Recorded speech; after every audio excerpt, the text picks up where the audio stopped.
Quisiera pedirles que busquemos en las Escrituras las 3 citas bíblicas que vamos a compartir a lo largo de esta mañana. Son 3 pasajes bíblicos principales en el que se va a desarrollar este mensaje. El primero se encuentra en 1 Corintios capítulo 2, verso 12. 1 Corintios capítulo 2, verso 12. Abran sus Biblias, conecten su iPad, su celular. 1 Corintios capítulo 2, verso 12. Luego vamos a leer Filipenses capítulo 1, verso 12. Y luego vamos a leer 1 de Pedro capítulo 5, verso 10. Sobre estos 3 pasajes bíblicos vamos a compartir la palabra del Señor en esta mañana. Lo reitero, 1 Corintios capítulo 2, verso 12. Filipenses capítulo 1, verso 12. 1 de Pedro, capítulo 5, verso 10. Hace unos momentos el equipo que nos ministraba las canciones cantaron acerca de cómo Él sostiene todas las cosas con su voz. Y es muy claro poder ver cómo cuando Dios habla, Él nos muestra su realidad. Siempre que Dios hable va a haber una batalla por realidades. La realidad que yo vivo frente a la realidad que Él me propone. Por eso que las palabras producen imágenes. La gran batalla a la hora de la predicación no es tanto la performance del que predica, sino la habilidad del que puede ver. Lo importante en una prédica es cuánto puedo ver de lo que se habló. Cuando el apóstol Pablo iba a predicar, él siempre oraba para que la gente pueda ver lo que él estaba hablando. Ustedes recordarán cuando Dios le habla a Jeremías y lo primero que le dice a Jeremías es, ¿qué ves? Y Jeremías responde, Señor, veo una vara de almendro. Y entonces le dice Dios, bien has visto, yo acelero mi palabra para ponerla por obra. ¿Por qué es importante ver la palabra? No solo oírla, ver la palabra. Porque si la puedo ver, puedo tener más rápido la realidad que se me propone.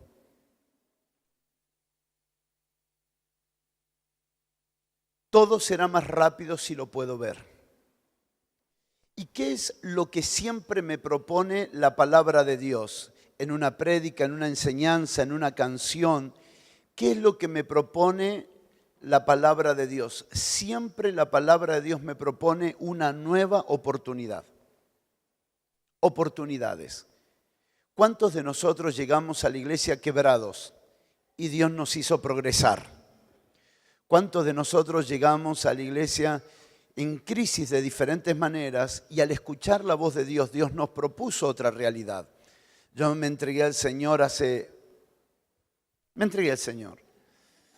Cada vez que recuerdo cuando me entregué me da pena recordar.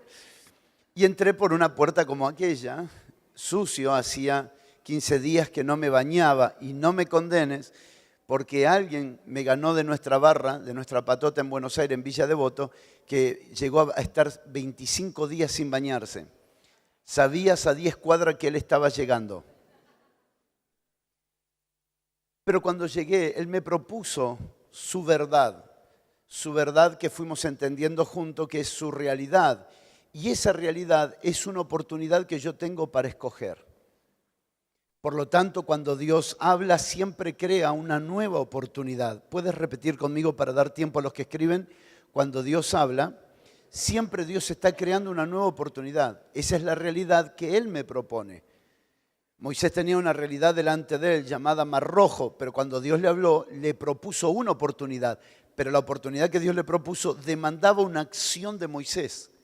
La acción de Moisés era, ¿coloco o no coloco la vara? ¿Desde cuándo? Ustedes recordarán que las universidades egipcias eran principalmente basadas en 2 direcciones. Las principales direcciones eran medicina y arquitectura. Ahora, la Escritura mismo cuenta, y los teólogos afirman esto, de cómo Moisés en la casa del faraón había aprendido sobre arquitectura, claro, porque él era parte de la casta de los faraones, y ustedes deben saber que ellos eran por naturaleza arquitectos. Ahora, ¿cómo le explicas a un arquitecto que con una vara vas a abrir un mar?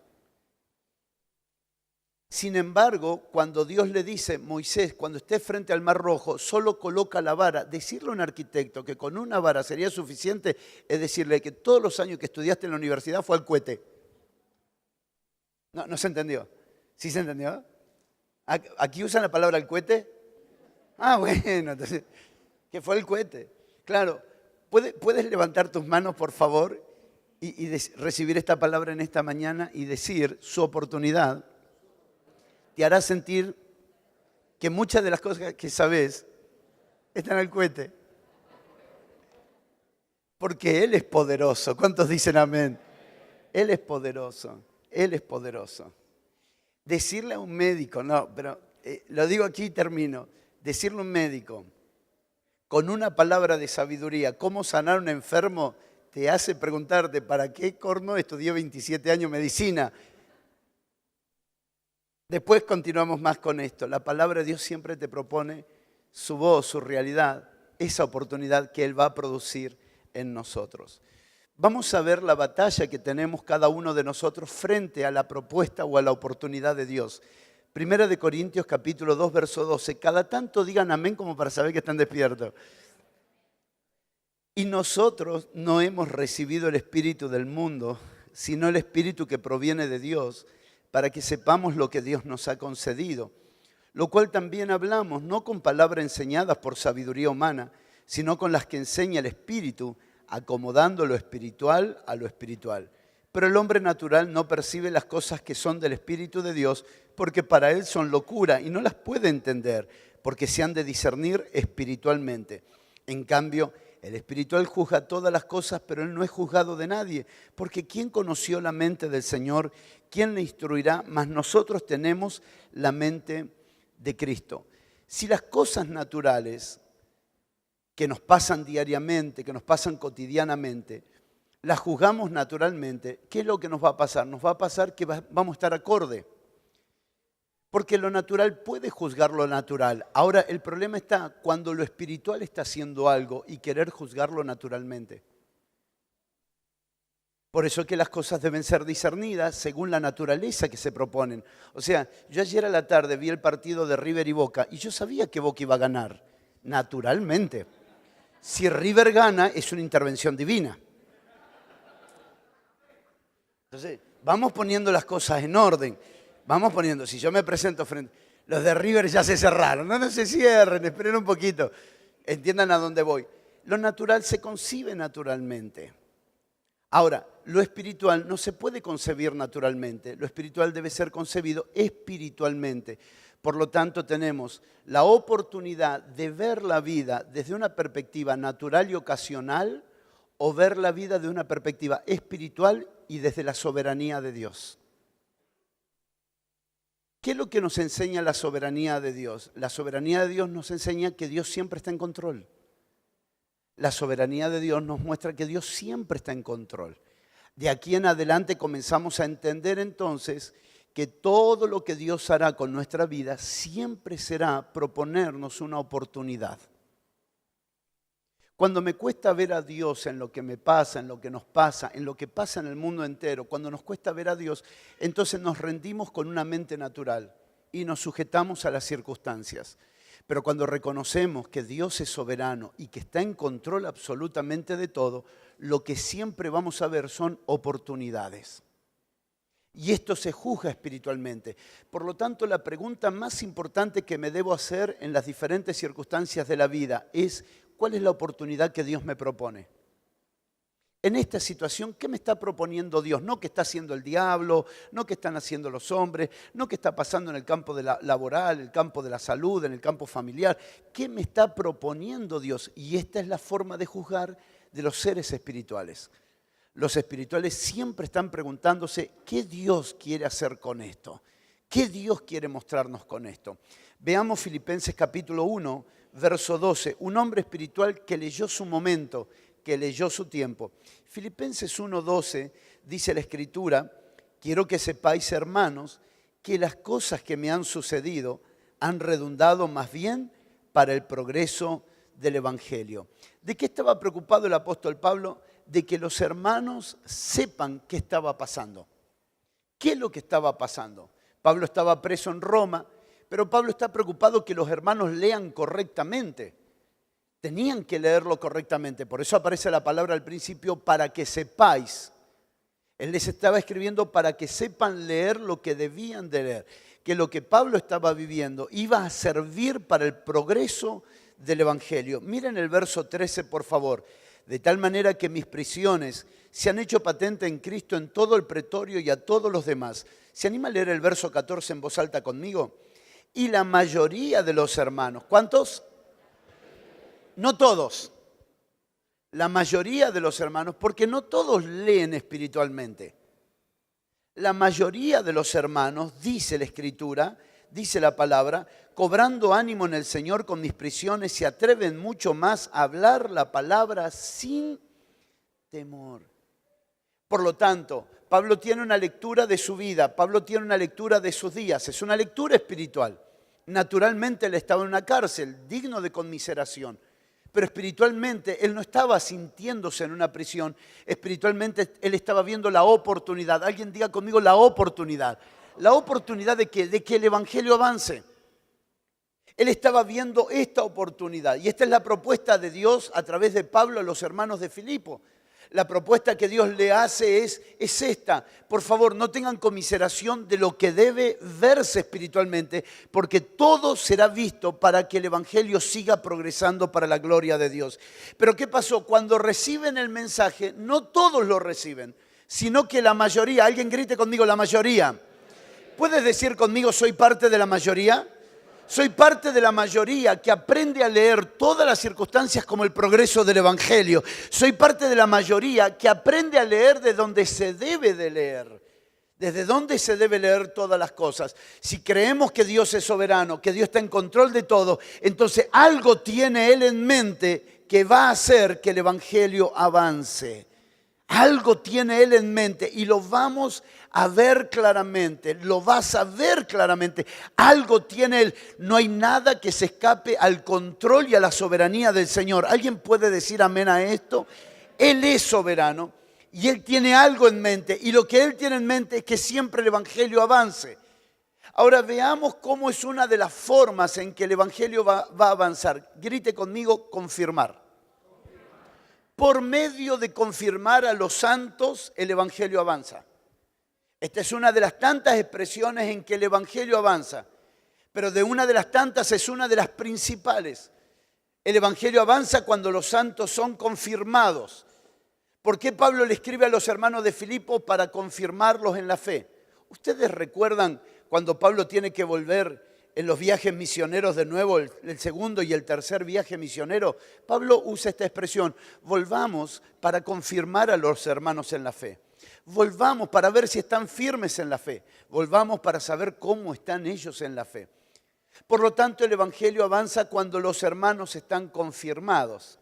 ¿Cuántos de los que están aquí les gustan las palabras griegas?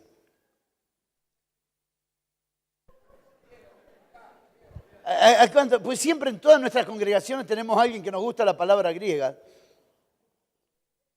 Por honor a Diego y a los hermanos, estudié una palabra en griego que no la estudié, me la contó un apóstol amigo mío, que es una palabra maravillosa, que es la palabra esterizo, sin S-T-E-R-I-Z-O, para los amantes del griego, esterizo, que no es lo mismo que estérico, pero es parecido, se escribe igual, pero no es lo mismo. Esterizo, que significa permanecer, establecer, fijar firmemente, fortalecer. Escuchen, esto es lo que representa esta palabra confirmar. Permanecer, establecer, fijar fijamente, firmemente, fortalecer. Ahora, la idea que da esta palabra esterizo es una idea muy interesante porque es volver a atornillar tantas veces como sea necesario. Volver a atornillar tantas veces como sea necesario.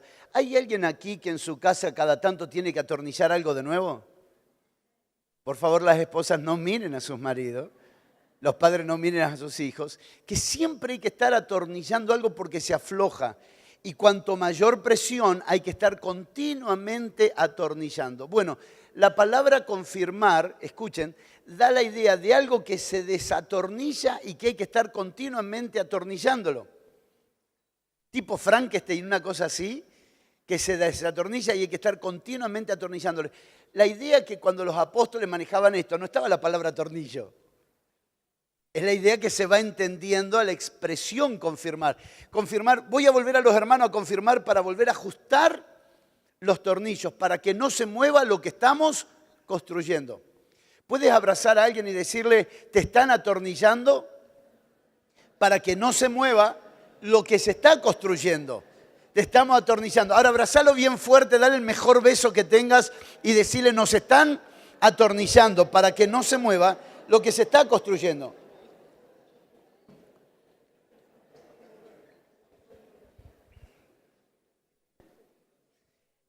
Cuando nos casamos con Cari, hace algunos años atrás, tampoco hace falta contarlo, cuando nos casamos con Cari, nos compramos una casilla de madera, sí, una casilla de madera, y yo no soy arquitecto ni hijo de arquitecto, y me puse a hacer la base de la casa para apoyar la casilla. Era nuestra primer casita, y cuando comenzamos a hacer la base y todo lo demás, la base parecía un flan, hermano. Se movía toda, una cosa preciosa como quedó. Claro, como no tenía buenos cimientos, ¿qué fue lo que pasó? Que la casa de madera había que ajustarla, había que atornillarla, había que hacerle los... Bueno, ya saben ustedes, ¿para qué me hacen decir todo eso? Y atornillamos, y felices por un tiempo, hasta que el viento comenzó a soplar. Y comenzó a venir las tormentas y comenzó a hacer una desproporción el cimiento.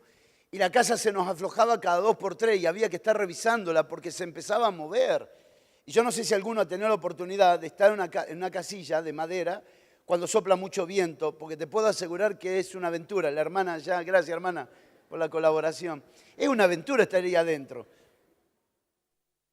Che, ¿y cuándo aparece en la media luna? Esto está espectacular, hermano, los domingos de la mañana. Nos venimos por acá, esto está fantástico. Y se comenzaba a mover, entonces había que atornillar permanentemente. Y en la mente de los apóstoles en la Escritura, da la idea de que los hermanos, por las cosas que viven, deben estar permanentemente siendo atornillados. No, tienen que ver la carita de los hermanos, porque todos están así, ninguno dijo nada, pero está todo...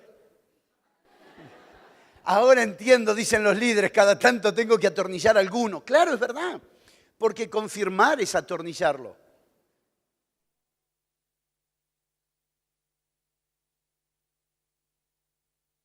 Podríamos decir entonces que la palabra más exacta para confirmar es afirmar mediante de ajustar los tornillos. Hay una acción permanente de revisar esos tornillos para también determinar si por algún movimiento, golpe o presión se fueron aflojando y necesitan ser ajustados o afirmados. Cada tanto nos suele pasar de estar expuesto a administraciones donde nos damos cuenta que lo que está haciendo Dios es afirmarnos en la fe, es confirmarnos en la fe, es arraigarnos en la fe, porque todos nosotros enfrentamos diariamente presiones. Todos nosotros enfrentamos permanentemente batallas, pero todo esto en la mente de Dios y en la soberanía de Dios tiene un propósito. Vamos a ver el propósito de por qué Dios permite lo que permite. Primera de Pedro capítulo 5, verso 10. Primera de Pedro capítulo 5, verso 10. Y este es el tercer pasaje bíblico. Dice, mas el Dios de toda gracia, que nos llamó a su gloria eterna en Jesucristo, después que hayáis padecido un poco de tiempo, Él mismo os perfeccione, afirme, fortalezca y establezca. ¿Se animan a leerlo en voz alta, por favor? Mas el Dios de toda gracia, que nos llamó a su gloria eterna en Jesucristo, después que hayáis padecido un poco de tiempo, Él mismo...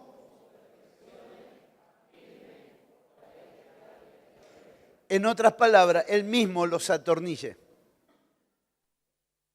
Ahora, hay aquí una serie de palabras que quiero tomar tiempo para poder explicar. Número uno, necesitamos mirar detenidamente la palabra y Dios mismo. ¿Puedes leerlo conmigo? Dios mismo. No sé si tendremos aquí la nueva versión internacional para mirar primera de Pedro 5:10. Si la tienen, me hacen con el dedo así o me hacen con el dedo así. ¿La tenemos? Nueva versión internacional, primera de Pedro 5:10. La leemos entonces. Y después que ustedes hayan sufrido un poco de tiempo, Dios mismo, el Dios de toda gracia, que los llamó a su gloria eterna en Cristo Jesús, número uno, los restaurará, los hará fuertes, firmes y estables. Dios mismo, así comienza diciendo la versión nueva internacional. Dios mismo, ¿quién te llamó a esta gloria eterna? Dios mismo. ¿Quién te llamó a Jesucristo? Dios mismo. ¿Quién te escogió desde el vientre de tu madre, aún antes de nacer? Dios mismo. Y tengo que recordar esto todos los días de mi vida. Dios mismo, quien me escogió, quien me llamó, quien me santificó, quien me justificó, quien me perdonó, quien me restauró, quien me levantó, es Dios mismo. Y esto es importante entenderlo, porque el Dios mismo también para perfeccionarme necesitará que yo pase por momentos de aflicción. Y es Dios mismo. El mismo Dios que me escogió en el vientre de mi madre es el mismo Dios que me está perfeccionando. ¿Cuál es el elemento que Él usa para perfeccionarme? Las aflicciones. Dios mismo. Si puedo resolver esto dentro mío y recordar que todos mis orígenes en la iglesia, que todos mis orígenes en el servicio, que todos mis orígenes en el ministerio, que todos mis orígenes en esta hermosa comunidad que se ha constituido aquí, es Dios mismo, entonces allí encuentro la fuerza para soportar los procesos de atornillamiento. ¿Me permiten identificar proféticamente este tiempo en la casa? ¿Me permiten? Si ustedes me permiten, les entrego esta palabra. Estos son días de atornillamiento, donde Dios nos está confirmando, fortaleciendo y afirmando en Dios mismo para la gloria de su nombre. Segundo, no es algo que nosotros podamos generar, ni es algo que nosotros podamos parar. Mis hermanos queridos, nosotros no somos los causantes de la aflicción, ni los generadores de la aflicción, ni los culpables de la aflicción. Simplemente es Dios mismo determinando a perfeccionarnos. Y esto va a llevarnos a un nivel de fortaleza interior tan fuerte que nos va a arraigar tan firmemente en Dios mismo. En Dios mismo. Por lo tanto, tengo que leer quién es el que permite este tiempo de sufrimiento. ¿Quién es el que permite este tiempo de presión? ¿Quién es el que permite este tiempo de aflicción? ¿Alguien puede decir conmigo, Dios mismo? Nosotros tenemos un concepto un tanto equivocado de Dios, porque en la medida en que lo vayamos conociendo, nos vamos a ir dando cuenta que la tarea más grande de Dios con nosotros es hacernos desaparecer a nosotros mismos. La tarea más grande de Dios con nosotros es que se vea la vida de su Hijo Jesucristo en nosotros. Por lo tanto, Él va a trabajar para que día tras día algo de mí pueda menguar, para algo de Él pueda crecer. Algo de mí pueda morir para que algo de Él se pueda manifestar. ¿Cuántos pueden decir amén? Y esto es Dios mismo. Dile a alguien si querés, si no le quiera, porque ya dije muchas veces dile, así que si no quieres no le digas, estás libre de eso. Pero si querés decirle, estamos en un estado de laboratorio. Estamos en un estado de laboratorio para dar a luz lo más importante. Porque cuando pensamos en estado de laboratorio, pensamos en estado de prueba, ensayo, tubo de ensayo, explosiones, hasta que damos con el contenido que debe ser. Me gusta mucho estudiar la vida de Einstein, lejos de ser como él, obviamente superior a él en todo. Pero, ¿cómo es que tipos que fallan 200 veces en algo, 1000 veces en algo, siguen intentando?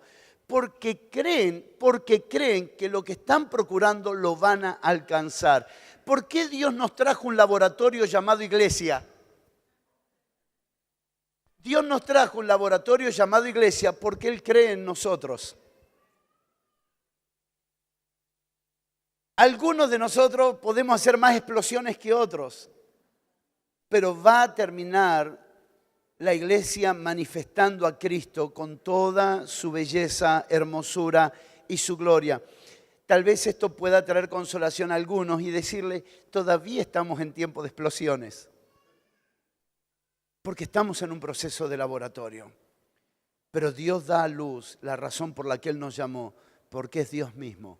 Y Dios mismo va a hacer algo, Dios mismo nos introduce a un tiempo de aflicciones para que seamos evidentemente perfeccionados en Él, perfeccionados en Cristo, perfeccionados en Dios. Acompáñenme a leer las 4 cosas importantes que se van a producir en nosotros. Número 1, los restaurará. Número 2, los hará más fuertes. Número 3, estarán firmes. Número 4, serán estables. 4 cosas que Dios hace por medio de la aflicción. La pregunta que quiero hacerles es cómo leer la aflicción. ¿Se acuerdan cómo empezamos este mensaje? Empezamos este mensaje hablando de lo natural o de lo espiritual. La aflicción tiene 2 lecturas. La aflicción se mide desde lo espiritual o la aflicción se mide desde lo natural. ¿Qué es lo que hace la aflicción desde lo natural? Eternalizar un periodo de tiempo. Lo que hace lo natural es eternalizar un periodo de tiempo. Ejemplo, ¿en cuánto tiempo tenía que cruzar Israel el desierto? 40 días. ¿Cuánto tiempo demoró? ¿Por qué? Porque ellos eternalizaron lo que era temporal. La mente natural siempre está eternalizando. Entonces, cuando le preguntas a alguien cómo estás mal, porque no sabes los problemas que tengo, a los 6 meses le preguntas cómo estás mal, no sabes los problemas que tengo, a los 8 meses, al año le preguntas mal, no, por los problemas que tengo. En realidad, lo que está pasando con su vida es que él está eternalizando algo que tiene un periodo de tiempo. ¿Recuerdan lo que el Señor le dijo a Pedro? Pedro, Satanás me ha pedido para zarandearte como a trigo. ¿Se acuerdan? Y Pedro habrá pensado, y le dijiste que no, ¿no, Señor? Sí, vos le dijiste que no. Vos le dijiste que no. No, le dije que sí, Pedro. ¿Les dijiste que sí? Sí, le dije que sí. Porque después que hayáis padecido un poco de tiempo, serán afirmados, establecidos, perfeccionados y confirmados. Es necesario que pases un poco de tiempo. Pero he rogado que tu fe no te falte. Y una vez vuelto, ¿alguien puede decir conmigo, y una vez vuelto? Porque Jesús cuando te habla, nunca te habla del proceso, ¿se dieron cuenta? Jesús no habla de procesos, Jesús siempre habla de finales.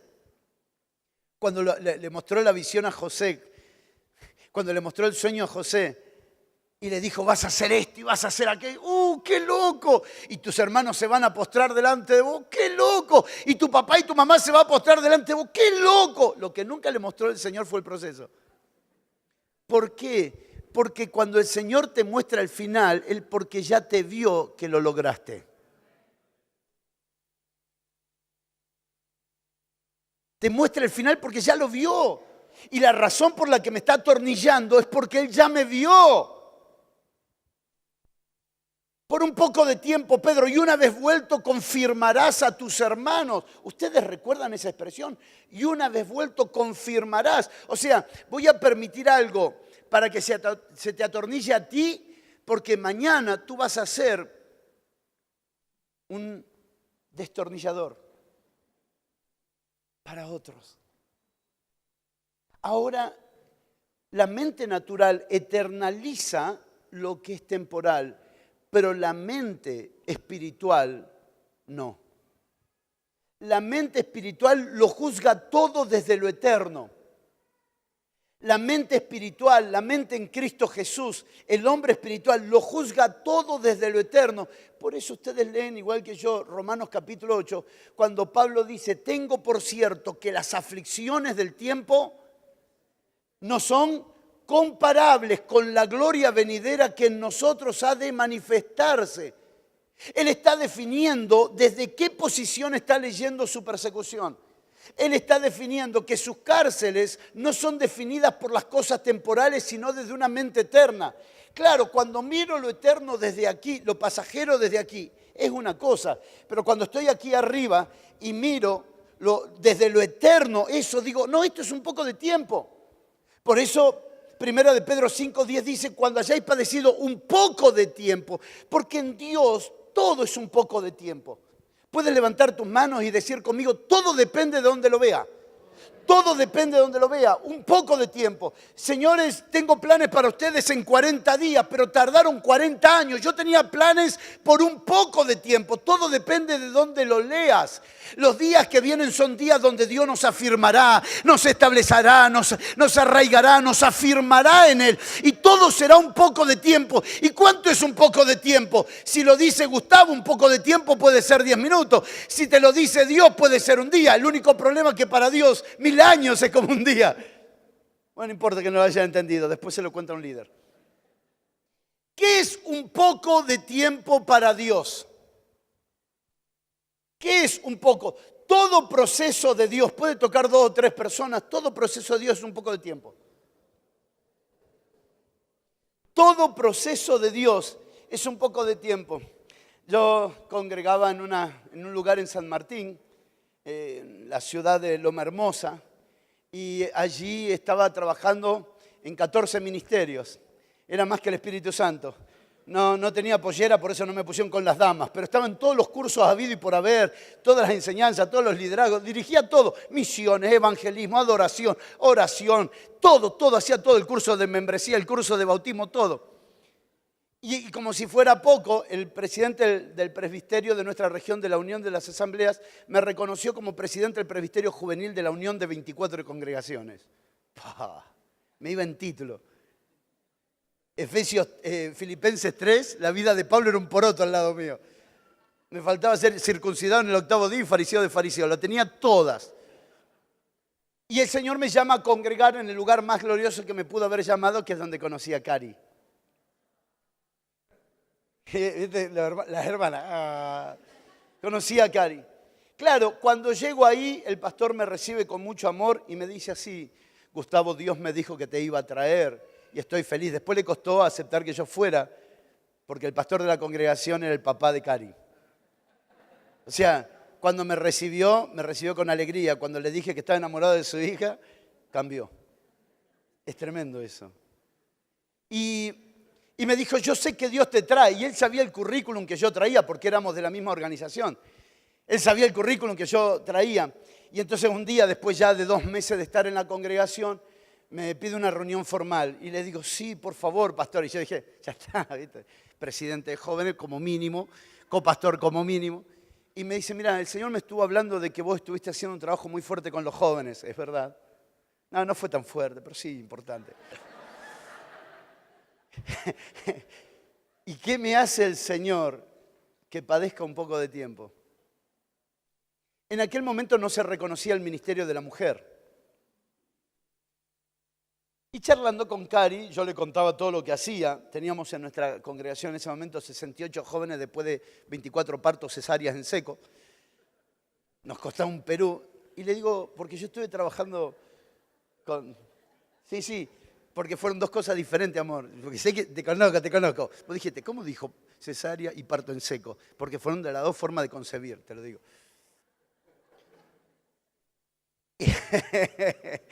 Y yo contándole todo eso, y cuando ella me cuenta con quién trabajaba, claro, como ustedes son pibitos no saben, pero los que son más viejos, y no estoy mencionando a nadie, pastorlito, ella trabajaba con el pastor Ricardo Cabrera en Lanús, cuando ellos movían miles de personas por día.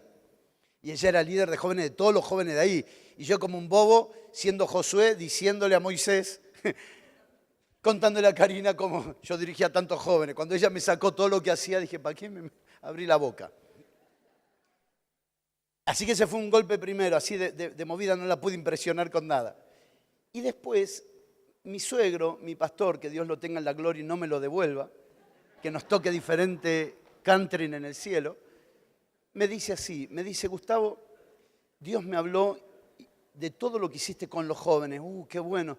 Me dice, bueno, de aquí en adelante vas a ayudar a mi hija porque ella va a ser la presidenta de joven y vos vas a ser su colaborador. Claro, a vos no te duele porque vos creciste en una iglesia saludable. A mí me dolió todo.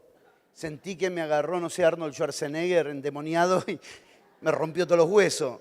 Me sentí humillado, rebajado, no reconocido. Todas las cosas que el orgullo legalista pueda tener, lo tuve ahí en ese momento. Pero como todo legalista puse así cara de, bueno, no hay problema, pastor.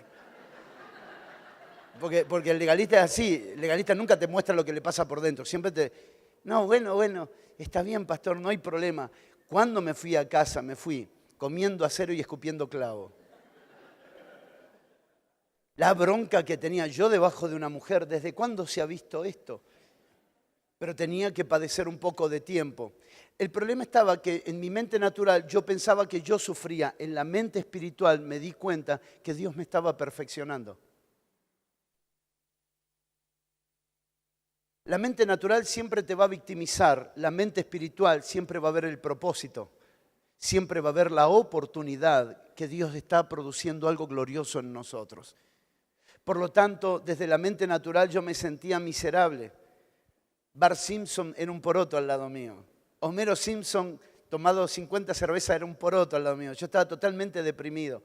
Sentí que se me había caído todo, tantos años de ministerio, tantos ministerios juntos, no servía para nada. No, sí servía. Dios estaba perfeccionándome. Él tenía algo en mente. Y lo que Él tenía en mente era perfeccionarme. Puedes mirar a alguien y con el mayor de los respetos decir, toda aflicción será la oportunidad de que Él te perfeccione. Toda aflicción será la oportunidad que Él te perfeccione. Aunque ustedes no lo crean, todo lo que preparé ya lo prediqué.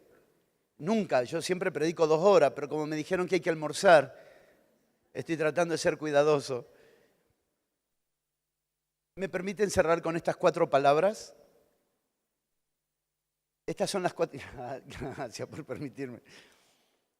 Quisiera terminar con estas 4 palabras que tal vez nos puedan fortalecer en gran manera.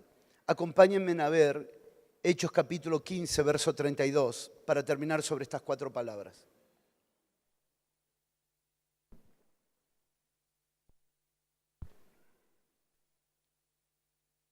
Hechos capítulo 15, verso 32. Veamos estas 4 palabras en acción.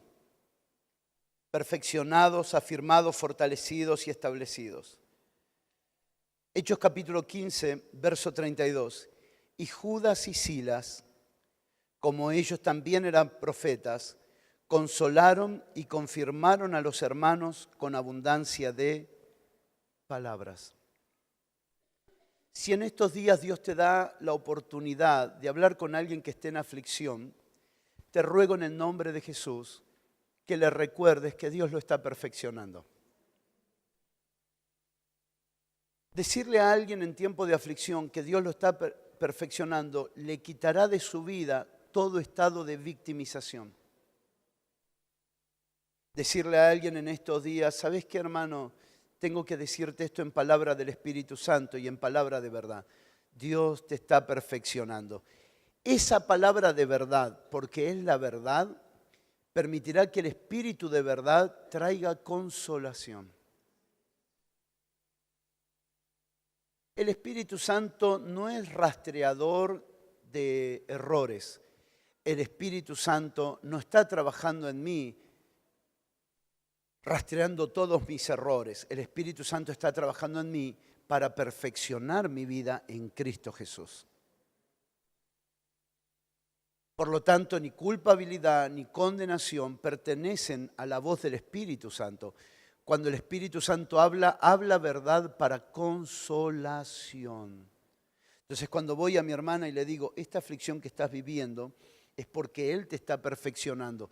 Cuando yo declare eso, lo saco del estado de victimización y lo coloco en el propósito eterno, el siguiente paso será que se sentirá consolada. Ah, claro, no es que estoy viviendo esto por los errores que tengo, estoy viviendo esto porque Dios me está perfeccionando. Yo crecí en un ambiente legalista, muy legalista, extremadamente legalista. Cari se tenía que usar pollera, no podía pintarse. Crecimos en un ambiente muy legalista. Nosotros teníamos que usar traje. Yo uso traje porque me gusta, pero en aquel momento era una imposición. Una dama, de entre muchas de las personas que congregaban en esa iglesia, contó abiertamente que estaba pasando necesidades económicas, pero ella prefería ser fiel a Dios. Yo dije, qué bueno eso, hasta que escuché el final del testimonio y me quise matar. Porque ella dijo, tengo 4 hijos, no tenemos para comer, pero yo soy fiel a Dios. Me propusieron días atrás entrar a trabajar en aquel momento Pampernick, en donde se ríe, alguien lo mato. Es del mismo tiempo que lo que es McDonald's hoy, en un tiempo existió con Pablo y Sila Pampernick. Y le habían propuesto trabajar en Germán, te veo reír, o sea que... y entonces la hermana dice así, dice, pero yo fui fiel al Señor, porque dije que no iba a trabajar si me pedían que me pongan pantalones. O sea, ¿cuál era su nivel de fidelidad? Alguien le enseñó que no tenía que usar pantalones, por lo tanto, si Dios le proveía un trabajo donde tenía que usar pantalones, no podía. O sea, miren los niveles de legalismo que había en ese lugar. Y en ese ambiente crecí, donde los errores eran duramente condenados, cuando en realidad es un proceso de Dios perfeccionándonos. Quiero que mires tu vida por un instante, por favor, como la posibilidad que Dios tiene cada día de perfeccionarte. ¿Por qué Dios vino a ti? ¿Porque tenía esperanzas contigo? No, porque la esperanza es su Hijo Jesucristo. Él no tiene esperanza contigo, Él cree en ti si tú estás dispuesto a aceptar los procesos para que Él te perfeccione. Dios está invirtiendo en hombres como yo. Siempre digo que la razón, y esto me enamora cada día más de Cristo, digo que la razón que llevo 30 años en el Evangelio, no porque fui mejor que otros, sino porque conocí la gracia que me sostuvo a pesar de mí. Entender que la única razón por la que Dios invierte en mí es porque Él me está perfeccionando. Él está formando a su Hijo en nosotros. ¿Cuántos de los que están aquí hoy podríamos estar diciendo tantas cosas de nosotros y de otros? Sin embargo, entender más el Dios de toda gracia. Entender más el Dios de toda gracia. ¿De dónde surge todo? Si conozco al Dios de toda gracia. Si conozco al Dios de toda gracia, sé que Él siempre tiene en planes que un poco de padecimiento será para perfeccionarnos, que un poco de sufrimiento será para perfeccionarnos, que un poco de aflicciones será para perfeccionarnos, porque Él nos está perfeccionando. Cada vez que te encuentres con alguien que está viviendo en el Evangelio y está pasando momentos difíciles, de cualquier índole, consuélalo con la verdad, diciéndole lo que está pasando es que Él te está perfeccionando. Y perfeccionar no tiene que ver con ausencia de errores, no es el perfeccionismo griego que hemos aprendido, sino que la perfección de Él no es que yo sea perfecto, sino que Cristo sea manifestado. Mi perfección, puedes levantar tus manos y decir, mi perfección es que Cristo se manifieste. Yo no tengo esperanza de ser perfecto, señores. Ustedes no tienen esperanza de ser perfectos. Dios no está perfeccionando a Gustavo. Dios no está perfeccionando a Alberto, a Pedro, a Juan. Dios no está perfeccionándote a vos. Él está perfeccionando la vida de Cristo. Y a esa palabra perfección es la que se llama la palabra manifestación. Él está perfeccionándonos en términos de que Él está haciendo morir lo nuestro. Porque ¿qué hacen las aflicciones? Nos hacen morir. Cuando nos diagnosticaron cáncer a Jonathan, ¿qué pasó con nuestra vida? Teníamos que morir, se nos agotaron todo. ¿Qué padre no invierte cualquier recurso por sus hijos? Cualquier médico, díganos dónde hay un médico que lo pueda ayudar. Y nos dimos cuenta que teníamos muchos límites. Esa aflicción nos permitió descubrir que podíamos confiar en Él porque Él es perfecto. Las aflicciones te recuerdan tus imposibilidades. Las aflicciones te recuerdan que vos no podés. Por eso es aflicción. Dejaría de ser aflicción si yo lo puedo manejar. Yo lo manejo. Quédese tranquilo, yo lo manejo. Dejaría de ser aflicción. Pero ¿cuándo se vuelve aflicción? Cuando yo no lo puedo manejar. Tenemos un matrimonio de pastores muy queridos míos. Son hijos amados del corazón. Están en Brasil, en Curitiba. Nació su bebito hace muy poquitos días, la semana pasada. Y le daban de amamantar. Y mientras le querían dar de amamantar, él comenzaba a vomitar porque no tiene cómo digerir la leche, porque tiene una obstrucción en sus intestinos y entonces vomita la leche. Y fueron días de mucha amargura, de mucha tristeza, de orar con ellos y de recordarles cada día que sus imposibilidades tenían que servir para recordar que Él sí puede. El viernes pasado, cuando estábamos volviendo de Rosario, ellos nos mandan un mensaje que los médicos le habían dicho que no hacía falta hacer la cirugía porque el bebé ya estaba comenzando a digerir. Se pusieron tan contentos, nos pusimos contentos con ellos. Mandé a nuestra red de WhatsApp contando el testimonio, todo. El lunes nos vuelven a escribir de esta semana contándonos que otra vez estaban complicando el cuadro, que tuvieron que buscar otro médico, que comenzaron otra vez los vómitos, se complicaban los cuadros médicos y otra vez recordar en nuestras aflicciones que Él sí lo puede hacer. Por lo tanto, ¿para qué son las aflicciones? Para recordar nuestras incapacidades y para recuperar que Él todo lo puede. ¿Por qué nos mete en aflicciones? ¿Por qué Dios mismo, el mismo Dios que nos escogió, es el mismo Dios que permite las aflicciones? Porque Él tiene un plan mucho más elevado que lo que nosotros podamos pensar hoy. Dios invierte en nosotros porque sabe que vamos a morir a nosotros mismos para que Él pueda crecer. Vivimos en una generación muy arrogante, muy autosuficiente. Vivimos en una generación que le cuesta rendirse, que le cuesta quebrantarse. Y quiero decirles en esta mañana, mis queridos hermanos, que lo peor que nos puede pasar en la vida es no reconocer nuestras limitaciones y no reconocer nuestra dependencia de Él. Lo necesitamos. Quiero decirte algo y espero que me lo recibas con todo tu corazoncito. Que llegará el día que las aflicciones ya no te dolerán. Porque habrás aprendido que las aflicciones solo vienen para recordarte que solo dependemos de Él. Que cuando parece que un negocio se traba y no podés lograrlo, que vas a ir a la oración y vas a decir, Señor, no confío en mi sabiduría, confío en ti. Cuando llega un diagnóstico médico y ya no vas a llorar un mes, 2 meses por el diagnóstico que te dieron, sino que vas a recordar más rápido que tu salud depende de Él. ¿Quién de los que está aquí no quisiera transformarse para alguien en un instrumento de consolación? Dice que Judas y Silas consolaron a sus hermanos, confirmándolos en el Señor. ¿Cómo consolamos a alguien? Llevándolo al plano más glorioso que existe. Tranquilo, Dios está formando a su Hijo en ti. Dios está haciendo crecer a su Hijo dentro de ti. Y esa es la perfección más gloriosa de alguien. Alguien te verá perfecto, pero no sabe lo que está pasando dentro tuyo, porque Él está perfeccionando tu vida en Cristo Jesús. Si puedes inclinar tus ojos por un momento. Perdón, me equivoqué. Si puedes cerrar tus ojos e inclinar tu rostro, porque ¿cómo se hace para inclinar los ojos? Tengo que sacarme los ojos y ponerlo en el piso. ¿Cómo se hace? No sé cómo se hace, pero Él lo hace. Señor, ruego que levante Judas y Silas en estos días aquí, que puedan consolar a los hermanos con abundancia de palabras. Si puedes retener este pasaje, escúchalo, no hace falta que lo leas, solo escúchalo. Y Judas y Silas, como ellos también eran profetas, consolaron y confirmaron a los hermanos con abundancias de palabras.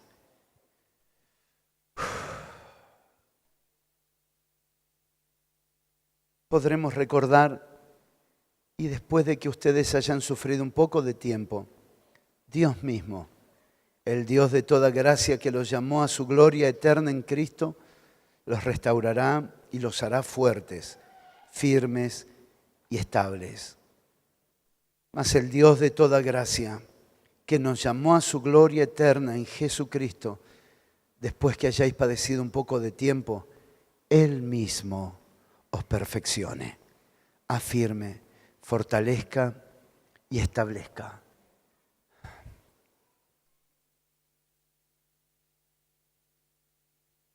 En algunos años pensé que el mayor propósito de Dios en mi vida era levantarme en ministerio, levantarme en cualquier cosa que yo pudiera hacer o que Él me llamara a hacer.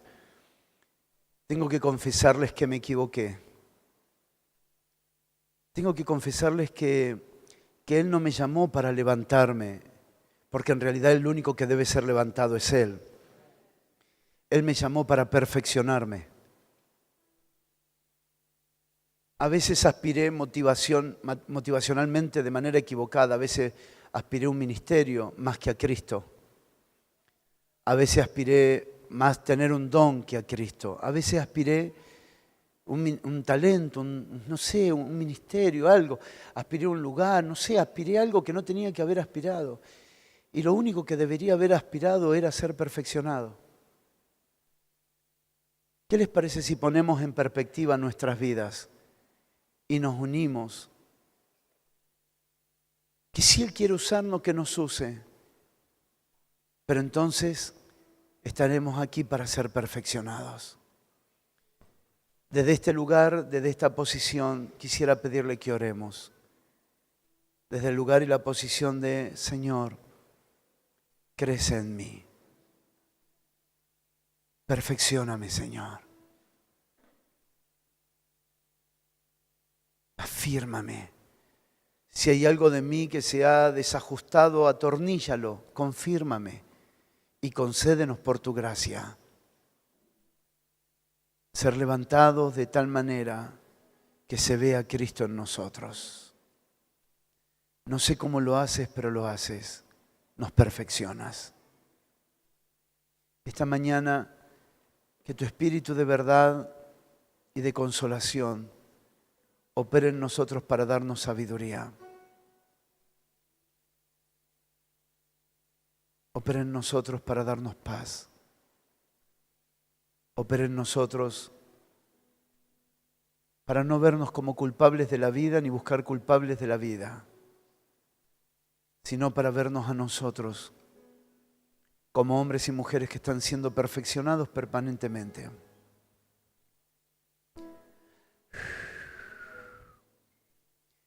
¿Me pueden mirar por un momento, por favor? Yo no sé si alguna vez tuvieron algún cuestionamiento con algún pasaje de la Biblia, pero le hice algunas preguntas a Dios que me parecían injustas. Una de ellas es que en los días del apóstol Pedro muchos hermanos habían fallecido por las torturas del rey en ese momento, Herodes, y también del César. No podía comprender cuando estudiando en el Instituto Bíblico, Primera de Pedro, Pedro dice, honrad a todos, honrad al rey. Estaba literalmente matando a todos los creyentes, quemándolos de la forma más increíble. ¿Cómo se puede honrar a César? Es que todo depende de qué lectura se vea todo. De los 21 siglos que lleva la iglesia, ninguna iglesia fue tan gloriosa como la primera. Ninguna iglesia. El año que viene, si Dios lo permite, voy a estar el mes de mayo en China con Ezequiel Pulsini ministrando allá. ¿Cómo es que la iglesia de China creció tanto? ¿Cómo es que son tan saludables? Tuve la oportunidad en el 2013, noviembre, conocer a una mujer que tenía cicatrices en su cabeza por todos lados. Yo prediqué antes que ella sobre ser sacrificio vivo, pero ella después contó su testimonio y me dije, ¿por qué me hicieron predicar antes? Esa mujer era un sacrificio vivo. Es que todo depende desde qué lugar estamos juzgando todas las cosas. Desde lo espiritual, lo único que podremos ver es cómo Dios está embelleciendo a su iglesia. Cómo Dios está perfeccionando a los santos. Dios tiene un gran propósito entre nosotros. ¿Puedes creerlo? Su propósito es perfeccionarnos por medio de las aflicciones. Si nuestra vida está anclada en Dios mismo, ese perfeccionamiento se hará real. Si mi vida está fundada en Dios mismo, esto será glorioso en cada uno de nosotros. Quisiera pedirte que si quieres hacerlo, si no puedes quedarte sentado, pero si quieres hacerlo, que te coloques en pie. Quisiera orar en esta mañana juntamente con ustedes esta palabra, la palabra que Pedro le da a la iglesia. Mas el Dios de toda gracia, Dios mismo, que nos ha introducido a un tiempo breve de aflicción, Él mismo os perfeccione, Él mismo fortalezca, Él mismo afirme, Él mismo los establezca. Tal vez quieras tomar la mano de alguien que esté cerca de ti y adorar al Señor por un momento y decirle: Señor, gracias, porque nos estás perfeccionando. Señor, gracias, porque nos estás perfeccionando. Estás sacando de nosotros lo que no es, lo que estorba, lo que impide que tú seas visto. Estás removiendo de nosotros lo que no es. Tú mismo, tú mismo, tú mismo, tú mismo. Tú mismo lo estás haciendo, Señor, tú mismo, tú mismo. Señor, te honramos y te adoramos. Señor, te glorificamos. Tú mismo, tú mismo, tú mismo lo estás haciendo. Tú mismo lo estás haciendo. Después que hayáis padecido un poco de tiempo, oh, te adoro, Señor. Él mismo. Él mismo. Esta no es una tarea humana. Esta no es una tarea humana. Esta es una tarea divina. Los hombres podemos colaborar o no, pero esta es una tarea de Dios. Él mismo. Y por eso oramos, porque seas tú mismo el que nos perfecciones. Seas tú mismo el que nos afirmes. Señor, te ruego que si alguna duda, algún pensamiento que quiere impedir este glorioso proceso de salvación y de perfección entró en nosotros, atorníllanos, que esta palabra nos confirme en ti, nos afirme en ti, nos establezca en ti. Y el tiempo que viene podremos decir: ¿cómo fuimos perfeccionados? ¿Cómo fuimos afirmados? La razón por la que Pablo escribe la carta a los filipenses es porque los hermanos de Filipo estaban tristes y Pablo les escribe y les dice: señores, yo no soy un preso romano, yo estoy preso en Cristo Jesús. Él dice: yo soy prisionero de Cristo. Esta mañana te ruego que siempre recuerdes que Jesucristo es el mismo ayer, hoy y por todos los siglos. Y es el mismo que nos escogió en Él. Es el mismo que nos hizo nacer del vientre de nuestros padres. Y será el mismo que cumplirá su propósito en nosotros. Tengo por cierto en mi espíritu y estoy plenamente persuadido que el que comenzó la buena obra entre vosotros la perfeccionará hasta el día de Jesucristo. El que comenzó la buena obra la perfeccionará hasta el día de Jesucristo para la gloria de Dios. Si tienes la oportunidad de abrazar unos cuantos hermanos y decirle: hermano, estoy convencido que el que comenzó en vos la buena obra la perfeccionará. Si puedes abrazar 5, 6, 7, 10 hermanos, hazlo con esa convicción. El que comenzó en vosotros la buena obra la perfeccionará, la perfeccionará.